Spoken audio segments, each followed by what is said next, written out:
were you not playing at all online poker, or had you played some before?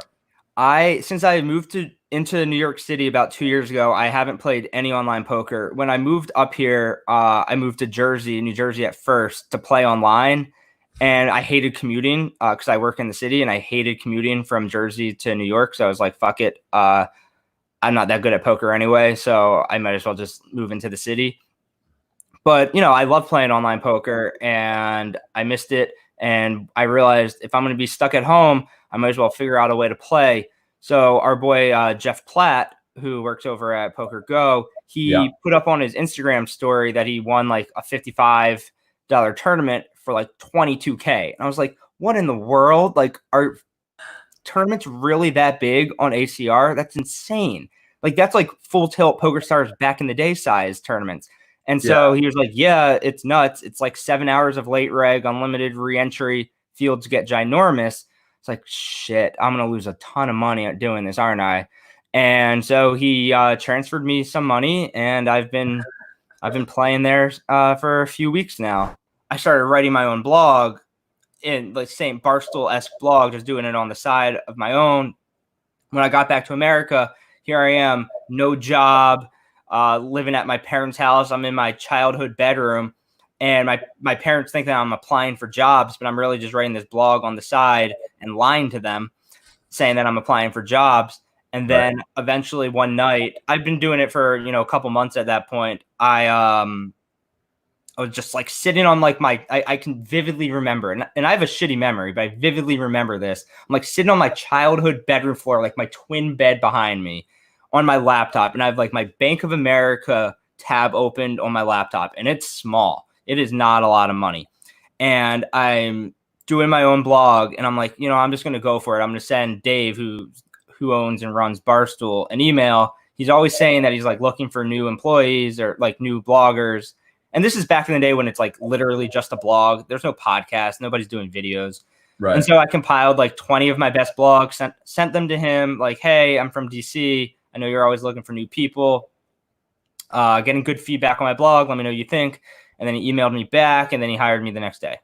Wow. And so you were writing a blog just sort of because you enjoyed it, and that was like something, and you weren't getting paid for that blog. No. And then you applied to Barstool. Did you apply other places, or was that like you knew about Barstool and you just like, this makes sense, this is in my region? Right. I knew my personality and my humor matched up with what they were looking for. Right. The question was, am I good enough to get hired? And he deemed yes, and that was about 7.5 years ago. Doing more blogging, and then you send an email and they hire you. So then what? Like you literally you sent it, they said, yeah, let's go, and then that was it? You were just in the family? Yeah, I literally started the next day for my parents' dining room table. And so this is back before we had like HR or finance. We had nothing. It was like such a bare bones operation. I didn't get paid for my first 3 weeks because I was too scared to like ask about, hey, by the way, like,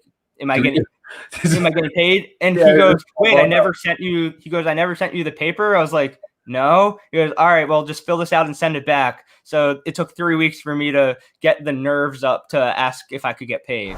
We moved to New York. So we got a big investment from the Chernin Group in 2016, I want to say. Mm-hmm. And we moved to New York with 15 full-time employees. And as of right now, I think we have over 300 full-time employees. So we have rapidly expanded very quickly. It was just a very slow growth than just a freaking Zoom, a fucking takeoff. Yeah, I was early though. I was super, super early into the mix in October 2013. We all just worked from home. Like I moved from my parents' house to Arlington, Virginia in December of 2013. And that's where I actually consider home at this point, Arlington, like outside of DC. Yep. And we had a guy in Philly. We had a guy in Chicago, a couple guys in New York. And the official office was up in Boston where Dave founded it. And they worked out of an old dentist office. Like literally there's like sinks in every room because it was just an old dentist office. And they would use the sinks they would just put a piece of wood like over the sinks and use them as a desk. Wow. And it was disgusting. There was squirrels that were biting through the internet wires. It was Wow. Filthy. It was gross. He picked the right people. Like, basically, this is your life now. Like, we didn't, this is such a joke, but it's 100% true. We didn't have the capability to blog from our phones until literally 3 months ago. Like, did not have the capability. So there was a time for about 3 years where if you wanted to go out, you had to like tell somebody that you worked with, hey, are you home tonight? If something happens, can I call you? Because we were terrified if you missed a blog, if something happened in a game, like say like the Caps are playing on a Saturday night and you weren't home, if Ovi scored a hat trick, your ass was like fucking in the jackpot. Like you were so scared that you were going to lose your job. So there are so many times back in the day that something would happen on a Friday or Saturday night where I would like say it was like a December night. I would run outside with my phone and call, usually it was Trent, and be like, hey, can you blog this for me? Title it this, write this, use this as the thumbnail. I'm like shivering outside in the freezing cold weather trying to get a blog up because like we were terrified. Like, and that's what Dave pounded into every single person's brains was like, you work 24 hours a day, 365 days a year. There's no days off. It's work ethic.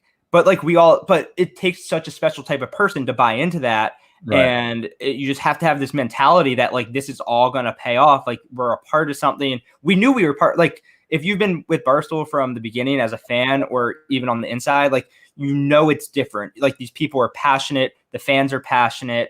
Like, it's like this whole thing that works together perfectly, but he just had to find the right people for it. And he did a pretty good job finding the right people for it. And then we get more video capabilities. Being in New York, people were doing videos on their own when we all worked from home. But then we all got to the same place in New York. We get, designated camera people for the first time. We have video editors for the first time. All stuff we never thought about before we got to New York. Right. It's like, wow, we can actually hire people whose job is to edit videos. What a concept. Mm-hmm. So that all started picking up. We finally had designated podcast studios. We had just little. We still like honestly. We had an office, and then for the 15 of us when we moved there, one small floor of a building. And when they moved us to this headquarters in New York, they thought we were going to use that floor for 5 years, and we outgrew it in 6 months. So we then had to get another floor because we needed to hire business people, tech people, marketing, that whole thing. We had to become a real company. We outgrew that floor within another 6 months. So then they relocated us to another office in New York where they're like, all right, this is your office for the next 5 years. Not even joking. We moved to that office, I believe, last May. So almost a year ago. We're out of desks. We just have no more space. Damn. So it's growing like the Jeffersons. You guys are just moving on up. You guys are just. I don't know what we're going to do because New York City, obviously, the rent for office buildings is so expensive. Right. So we have so many people to run this business, but nowhere to put them. But it's so we can't move to our third office in 2 years. There's just not sustainable money for that in New York City. Right. So I'm interested in seeing what we do. It's going to be fascinating. The investment from Penn definitely pushed us into we were already gambling, kind of like a gambling-ish company, but being involved heavily with a casino company, a casino in the industry definitely makes the gambling and sports betting realm a lot bigger for Barstool. It was a bad time to get involved with them, I don't know if you've seen the casino business the last month or so. It's not a great time to be in the casino business, but it'll rebound, obviously. It's a casino. People love casinos. So we're definitely shifting. Not so much me because we're an authentic company. Like we don't, it's so tacky. Like once betting became legal in different places, I noticed personalities that I follow on Twitter basically pretending like they're gamblers, and it's not going to work. Like, because these I'm trying to be nice because I like these people, but so like regional people that I follow in like DC pretending that they're bettors and gamblers, and they're betting like $5 a game and they don't care about the money, and they were never gamblers before their bosses told them to be gamblers. It doesn't work. We have such authentic gamblers at Barstool who, for better or for worse, are betting a lot of money on these games and getting their heart ripped out, or getting their heart, exploding in happiness for every single game. It's so real, and that's what we do best. So we look for authentic gamblers who actually care. We don't, again, it's Barstool. We don't care if you're sharp or not. We care about if you're real or not. So we're more looking for people who are really gambling, really doing it, really into this thing.